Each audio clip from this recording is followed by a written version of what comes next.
we're just going to coach and that'll be it for the night. Okay. Well, first off, give a lot of credit to Bobby Houck and his staff and his team. We knew it was a formidable opponent. They did a nice job in all three phases. They played hard, which they knew they would. And again, give a lot of credit to those guys. We didn't play well enough. We let them hang around for the whole game, going deep into the fourth quarter. Couldn't get anything going on the offensive side of the ball. Thought our defense played well there for the most part. We still give up too many rushing yards. But at the end of the day, their defense played better than ours. So, again, credit to Montana and credit to Coach Houck. And now we got to get back to work. And so, win or lose, we got to come back tomorrow, and we're going back to work and preparing for game number 2. And that's what we'll do. Questions? Jimmy, offensively, I think you were probably pretty optimistic coming through this fall camp. How do you explain its performance? Yeah, we'll have to watch the film, but we definitely got to be way better than that. That's for sure. Those guys know that. We didn't run the ball well enough. We didn't throw the ball well enough. We didn't protect well enough. We didn't.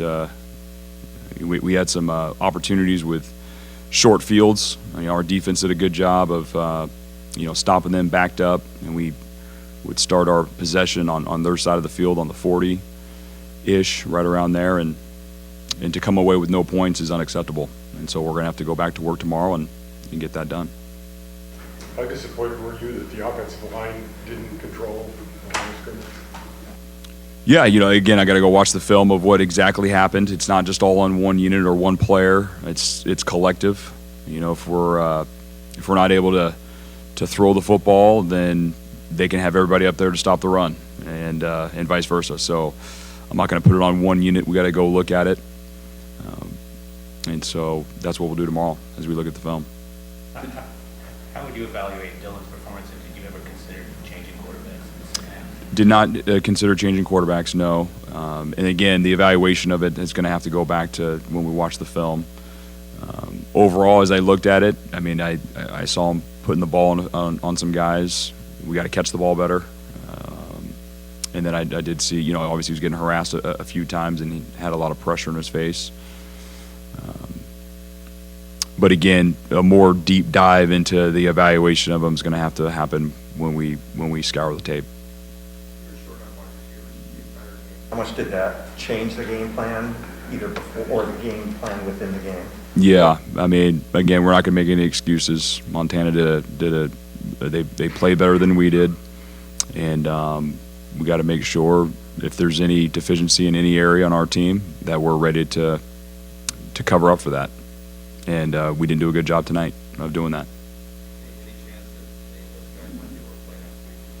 Yeah, I'll talk about any possible injuries on Monday. How do you inspire confidence in this team going across the country now, playing in a hostile environment in front of 100,000 some fans against a team like Michigan? Yeah.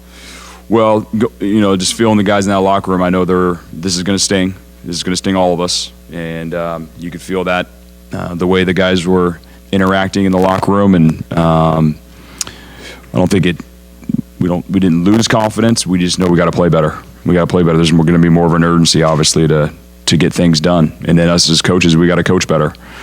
We got to make sure that we build a plan so all three phases of our team can play better than what we did tonight. I know you've dealt with a lot of losses before, but does this one shock you a little bit? Because, we've gone through spring and fall camp, and it looks like there's a lot of good players out there. And this is an FCS team, which doesn't make any guarantees for victory, but still, do you feel shocked by it? I don't know if the word is shocked. I wouldn't say I'm shocked. Again, we have a lot of respect for Coach Houck and his team. And we told our team all week long that this is a formidable opponent.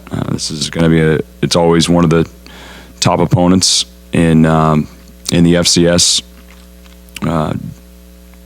conference or division. And so I wouldn't say it's a shock. We did want different result, obviously. we want to win all the games that we're matched up in. And so whether it's an FCS opponent or FBS opponent, we want to win. But they played better than us tonight, so we're not going to make any excuses. Credit goes to Montana. What did the 4th and 13 call in the first quarter? What was you thinking at that point? Yeah, so we were, that was an awkward range. The wind was blowing. We were just outside of field goal range. We could have tried to pen punt from the 36-yard line. You know, if we do that and we hit in the end zone, it's going to go back out to the 25, so you're going to lose about, you're going to lose about 6 yards-ish, 7 yards. And so, thought process is we can try to go for it. If we get it, great. If we don't, maybe we get 8-10 yards, and now we've got them inside the 20-yard line. And so that's always a tricky little area right there. Jimmy, obviously, you welcome fans back for this game, and I mean, I'm sure they're very disappointed right now. Yeah. You want to keep them with you, but what would you say to the fans right now who have faith in Yeah. them? No, extremely. I mean, extremely as disappointed as they are, so are we. Our whole team and our whole staff, and we wish this could have been a better outcome for them. I want to thank them for coming out, and we're going to go back to work and try to make sure they want to come back the next time. So, yeah, no, this is extremely disappointing, and we'll get better from this. How do you feel Julius Boyle and his first start? Again, we're going to have to go to the tape. I apologize to keep saying that, but we're going to have to go to the tape to really put a spotlight on one guy to answer that question. I can't sit up here and give you an honest assessment from standing at ground level throughout a 3-hour football game for one guy, especially in the interior offensive line. Is this a pared down offense relative to what you guys have installed? Well, yeah, I guess you could say it. I mean, there's a little bit pared down to it with the bodies that we had available. So, but we still had our playbook there, just different bodies in different spots. You probably saw more tight ends on the field, but again, that's no excuse. We got to make sure we have plays in there to move the ball and score points, and we didn't get that done. And so we're gonna have to make sure starting tomorrow we have plays ready, no matter what personnel is at our disposal. Plays ready to move the ball and score points. Well, you said you didn't consider a quarterback change, but is that something you might evaluate differently coming up this week than you would have otherwise, or not? That had never crossed my mind. No. How do you feel that Giles Jackson did? Just instant reaction to him. Yeah, again, I think I saw this. Did he catch 6 balls, I believe, something like that. Again, an honest assessment is going to have to go through tape, and I can give you a better answer on Monday. But for him to come in here and get his first start, I'm sure he at least has a plus grade with the catches that he had and some of the yards that he had. But I'm sure there's some plays that were left out there as well. So, again, I have to go back to the tape and evaluate it. The underdog can have a great first half. Were you surprised that your adjustments didn't work in the second half? Yeah, I know. I mean, I think, that score just stayed there for 7-3 for a long time, and we needed to do something about it, and we didn't.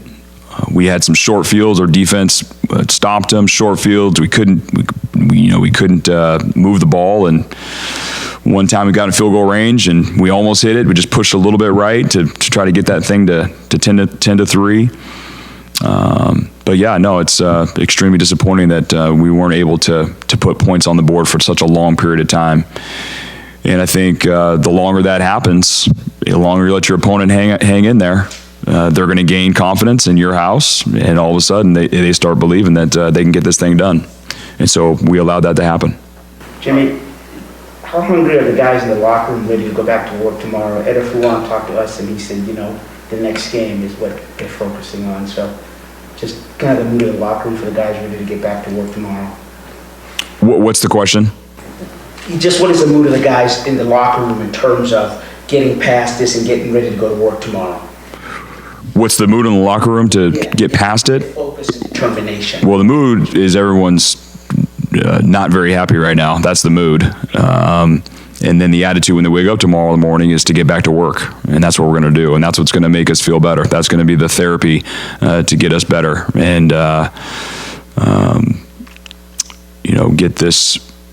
get this loss and the feeling of losing out of us is to go back to work. And that's what we're going to do. We're going to go back to work, and that whole locker room is ready to do that when we practice tomorrow night.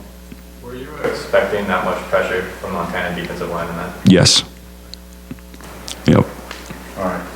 Thank you, everybody. Thank you. Coach.